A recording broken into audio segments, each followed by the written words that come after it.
आपको सार्थक और निरर्थक समझ में आ जाएगा। शब्द के मैं बोलता हूँ हर शब्द के दो अर्थ जरूर होते।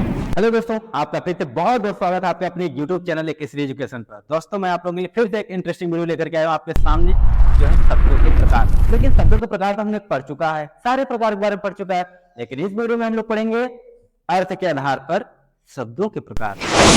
तो अर्थ के आधार पर जो होता है दोस्तों, एक होता है सार्थक और दूसरा होता है निरर्थक। सार्थक सार्थक मतलब साथ में अर्थ होना चाहिए। क्या होना चाहिए? अर्थ होना चाहिए। मतलब जिनसे कोई अर्थ निकले, अरे जिनसे नहीं, जिन शब्दों का कोई अर्थ निकले उसे हम सार्थक शब्द कहते हैं। नहीं समझे? जिन शब्दों का कोई अर्थ निकले उसे सार्थक कहते हैं, और जिन शब्दों का कोई अर्थ ना निकले उसे हम निरर्थक कहते हैं। क्लियर है बात? करें तो अब जैसे मैं कहूं गुलाब, आदमी, किताब, ये सार्थक है। इसके अर्थ है नहीं है? अर्थ है ना। आदमी मतलब आदमी, समझ रहे हो? गुलाब, अरे गुलाब मतलब फूल यार। इस गुलाब मतलब फूल नहीं, गुलाब गुलाब एक फूल ही है। इसके बाद किताब, ये क्या है? इसके अर्थ है नहीं है? तो अर्थ है तो आपको समझ में आ रहा है, हाँ अर्थ ये तो है, इसको बोलेंगे हम सार्थक। निरर्थक जस्ट उसी का उल्टा देखो यार। जैसे आपको झटकी झटकी बोलते हैं ना, गुलाब गुलाब, गुलाब तो सार्थक हो गया। गुलाब क्या होता है? इसका कोई अर्थ नहीं है। आदमी उदमी, आदमी तो ठीक है, उदमी क्या होता है? किताब, किताब तो ठीक है। किताब उताब, किताब उताब, अरे किताब उताब, ये जो किताब होता है वो सार्थक, जो उताब होता है ये निरर्थक। तो हर शब्द के मैं बोलता हूं हर शब्द के दो अर्थ जरूर होते हैं। एक होता है सार्थक और दूसरा होता है निरर्थक। किसी भी, जैसे मोबाइल है, मोबाइल मोबाइल, मोबाइल तो ठीक, मोबाइल क्या होता है? हाथ ओत, हाथ ओत, हाथ ओत, ओत क्या होता है? तो मुझे लगता है कि आपको सार्थक और निरर्थक समझ में आ गया होगा।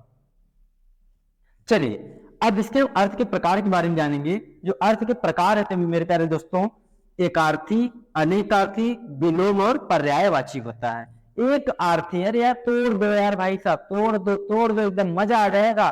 तो एक अर्थी मतलब एक ऐसा शब्द होना चाहिए जिसे कर एक ही अर्थ का बोध हो। एक ही कौन कौन सा? पुस्तक, निंदा, घड़ी। अगर घड़ी तो घड़ी, अरे निंदा हो रही तो बस निंदा हो रही है। पुस्तक तो पुस्तक, समझ में आया नहीं? मतलब एक अर्थ निकलना चाहिए। हाँ समझ गया सर ने पुस्तक कहा तो पुस्तक में हम समझ गए, हाँ किताब की बात हो रही है। घड़ी कहा तो घड़ी की बात हो रही है। निंदा कहा तो निंदा की बात हो रही है। भाई तुम्हारी निंदा हो रही है, घर में नहीं पढ़ रहे हो तो तुम्हारी निंदा होगी, नहीं सक्सेस होगे, निंदा होगी। तो ये ऐसा शब्द है जिससे आपको समझ में आ जाए कि इसका अर्थ एक ही है, कि ये सर यही कह रहे हैं। ठीक। दूसरी बात, अरे एक बार मैं मेरे दिमाग में आया कि सास बहू इधर किचन में खाना बना रहे थे, तो फोन आया, मतलब सास का फोन आया।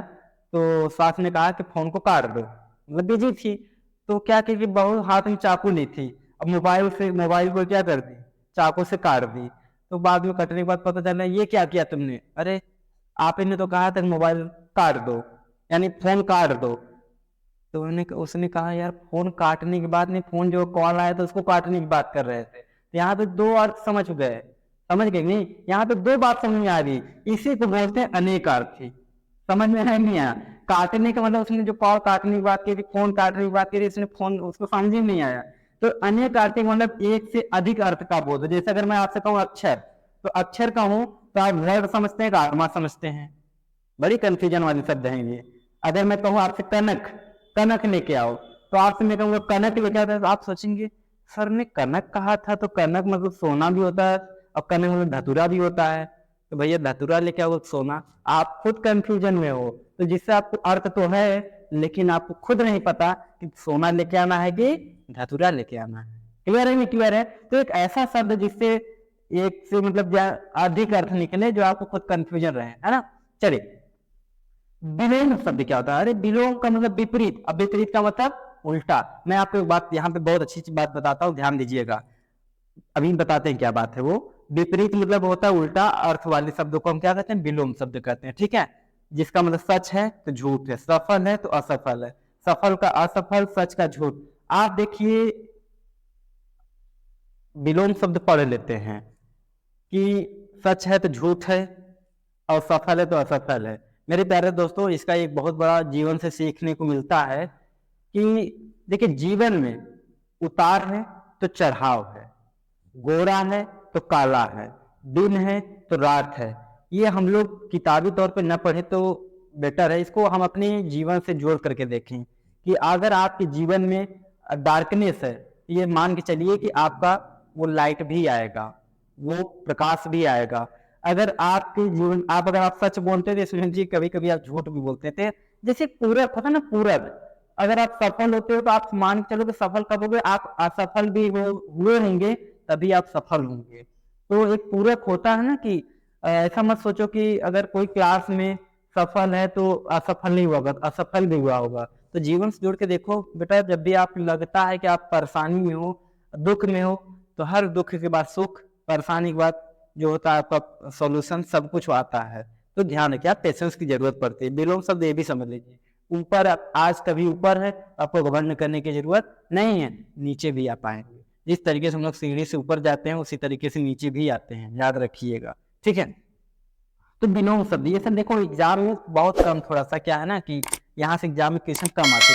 क्वेश्चन आते कहाँ से, ये पर्यायवाची शब्द से आते हैं, और आपको बहुत होता है अनेकार्थी से आ जाते हैं, ठीक है।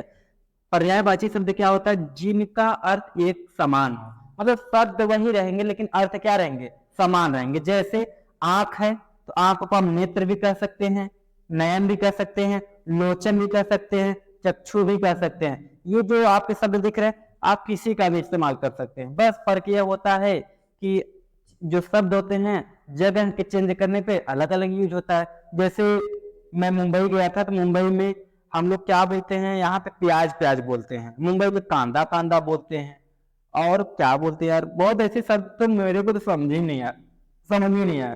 तो पर्यायवाची शब्द भी पढ़ना जरूरी है। पर्यायवाची शब्द इसका मतलब ये नहीं कि हम पढ़ के याद करके एग्जाम दे दें। ये जो पर्यायवाची शब्द रखा गया है ये अलग अलग जगह पे प्रयोग किया जाता है, ठीक है। मुंबई में कहीं कुछ प्रयोग किया जाता है, गुजरात में कहीं कुछ प्रयोग किया जाता है। तमाम जितने भी राज्य हैं अलग अलग जगह इसका प्रयोग अपने हिसाब से किया जाता है।